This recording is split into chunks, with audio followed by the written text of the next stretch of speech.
ঠাকুমা, ও ঠাকুমা, আমি জঙ্গলে যাচ্ছি।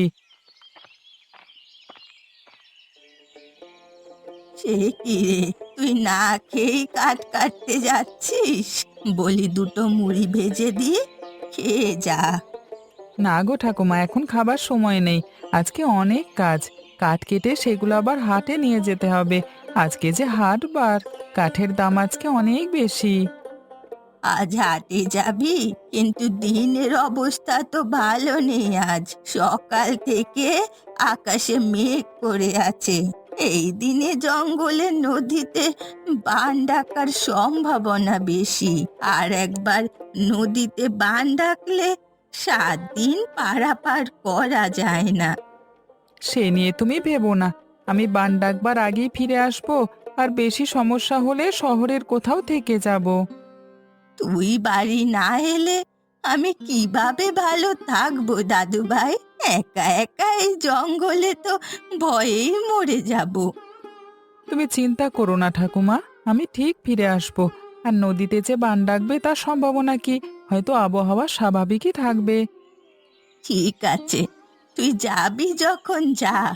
আমি প্রার্থনা করছি। তার মধ্যে পুতুলটা খুঁজে পায়, কোলে তুলে নেয়। সে ভিজে গেছে। তুই তো শুধু পুতুল না, তুই আমার স্বপ্ন। তিতলি ঘরে এসে বাবুকে শুকনো কাপড়ে মুছে আগুনের পাশে বসে।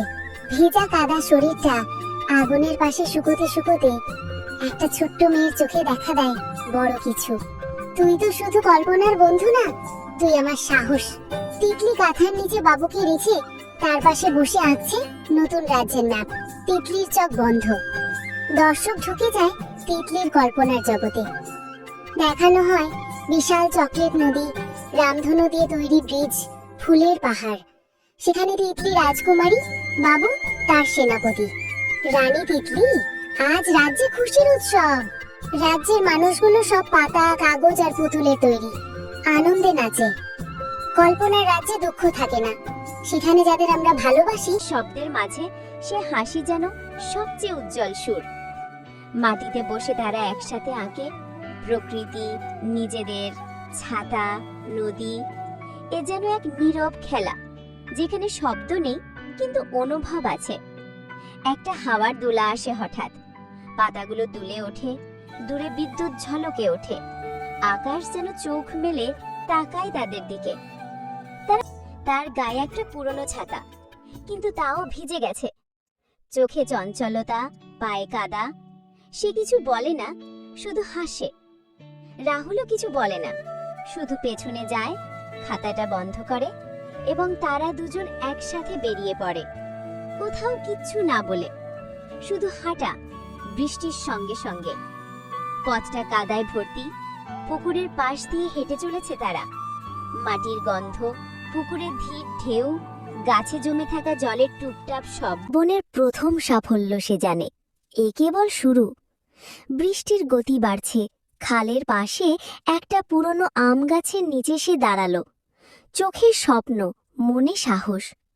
আজ না হয় একটু ভিজেই নিলাম, মনে মনে বলে ছেলেটা আবার জাল ফেলল। পাশের ঝোপে কিছু নড়াচড়া।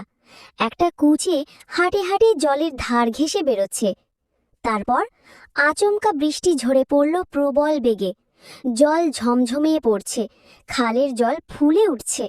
জালের ফাঁকে এবার যেন একটু বড় কিছু ধরা পড়েছে। বৃষ্টির মাঝে দাঁড়িয়ে নীরব ভাবে। এই একই জায়গায় সে বাবার সঙ্গে এসেছিল বহু বছর আগে। তখন সে খুব ছোট। বাবা বলতো, বৃষ্টি হলে মাছ আসে, মানুষ পায় গল্প। তখন সে কিছু বুঝতো না। আজ বুঝতে পারছে। বাবা নেই, কিন্তু বাবার কথাগুলো আছে। তার চোখে জল আসে, কিন্তু সে থামে না। জালে এবার উঠল একটা বড় রুই মাছ। আনন্দে সে চিৎকার। কিন্তু সে জানে তার পরিবারের কি অবস্থা। ধান খেতে রফিক ও নানা ধান কাটতে মাঠে পৌঁছায়। প্রচুর পানি জমে গেছে। রফিকের পা কাদা। গ্রামটা যেন ঘুমিয়ে আছে।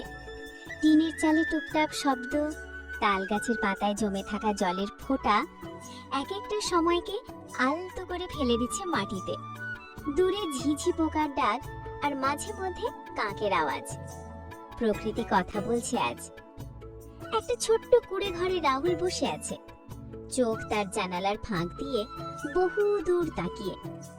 মেঘের নিচে বসে থাকা এই শিশুর মনে চলেছে নিঃশব্দ চিন্তার ঢেউ, যেন বৃষ্টি তাকে কিছু বলতে চাইছে। রাহুলের ছোট্ট খাতা খুলে রেখেছে সে, তাতে আঁকা নদী, গাছ, আকাশ আর একটা মুখ, যেটা খুব ধীরে ধীরে স্পষ্ট হচ্ছে। সে জানে না কেন, কিন্তু প্রতিটা একটা বালকের আনন্দ এগুলো সব সময় থাকে। পরদিন আবার দেখা হবে নতুন দিনের সঙ্গে, নতুন খালের ডাকে। আসবে একটা বৃষ্টি ভেজা সকাল, চারদিক ধূসর, কুয়াশায় ঢাকা উঠান। মাটির ঘরের ভেতর থেকে একজোড়া চোখ কল্পনার রাজ্য খোঁজে। তিতলি। আহা, আজ তো স্কুল ছুটি পড়ে গেল, কিন্তু বাবু আমরা কি সারাদিন ঘরেই বসে থাকবো? না না, আজ একটা নতুন রাজ্য বানাবো, যেখানে শুধু করে ওঠে, কিন্তু চারপাশে কেউ নেই শুনবে বলে। তবুও মন বলে বাবা শুনছে কোথাও থেকে। বৃষ্টি আস্তে আস্তে থেমে গেছে, সূর্য ডুবে যাচ্ছে পশ্চিম আকাশে। নীরব হাতে একটি প্লাস্টিকের বালতি, তার মধ্যে নড়ে চড়ে বড় মাছগুলো। পথে ফিরে আসছে সে, কাদায় ভরা পথ, কিন্তু তার মুখে হাসি। বাঁশবাগানের ফাঁক দিয়ে বাতাস এসে মুখে লাগে। কোনো এক গাছে একটা ঝিঁঝি পোকার ডাক। সে আবার সেই তাল গাছটার নিচে দাঁড়ায়, যেখান থেকে সকালে বেরিয়েছিল। মা জানালা থেকে চেয়ে আছেন, হাসছেন দেখে। মাছ দেখে বললেন, আজ তো রান্না জমবে। রাত নেমে এসেছে, চৌকি ঘরে পাতা, নীরব শুয়ে আছে, পাশে মা। জানালার বাইরে এখনো ঝরছে হালকা বৃষ্টি। ছেলেটার চোখে ঘুম, কিন্তু মনে চলছে সকাল থেকে সন্ধ্যা অবধি মাছ ধরার প্রতিটি মুহূর্ত। হয়তো সে স্বপ্নে আবার জাল ফেলবে, আবার টেনে তুলবে সেই বড় রুইটা। গল্প শেষ নয়। গ্রামের খাল, বর্ষার দিন, আর তারা কখনো দূরে যায় না। বাইরে বৃষ্টি থেমে গেছে, তিতলি ঘরের কোণে বাবুকে কোলে নিয়ে শুয়ে। শান্ত সুর, ঘুম পাড়ানোর মতো মিউজিক। তুই থাকলে আমি একা না, তোর সাথে সব পারে আমার মন। একটা বৃষ্টির দিনে এক ছোট্ট মেয়ে শিখে যায়, সবচেয়ে বড় বন্ধুদের আমরা চোখে দেখি না, অনুভবে রাখি। সকাল, একটি পুরনো গ্রামের রাস্তা দিয়ে রফিক তার নানার সাথে হেঁটে যাচ্ছে। রফিক দেখতে পাচ্ছে গ্রামের বাড়ির ছাদ থেকে পানির প্রবাহ নেমে আসছে। আকাশে মেঘ জমে, আর রফিকের মুখে এক ধরনের হতাশা। রফিক, নানা আবার কি বৃষ্টি শুরু হলো? এবার তো আর জমি ভিজে যাবে, সারা ধান নষ্ট হবে। নানা হেসে, ধৈর্য রাখো পুতু, সবকিছু নিজে থেকে ঠিক হয়ে যাবে না, গাছের মতো তোমাকেও শক্ত হতে হবে। রফিক চিন্তিত ভাবে সামনে এগিয়ে যায়। সে জানে তাদের দরিদ্র পরিবার বৃষ্টির কারণে কিভাবে ক্ষতির সম্মুখীন হয়।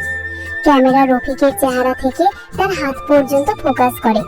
তার হাতটা ধান কাটার জন্য প্রস্তুত।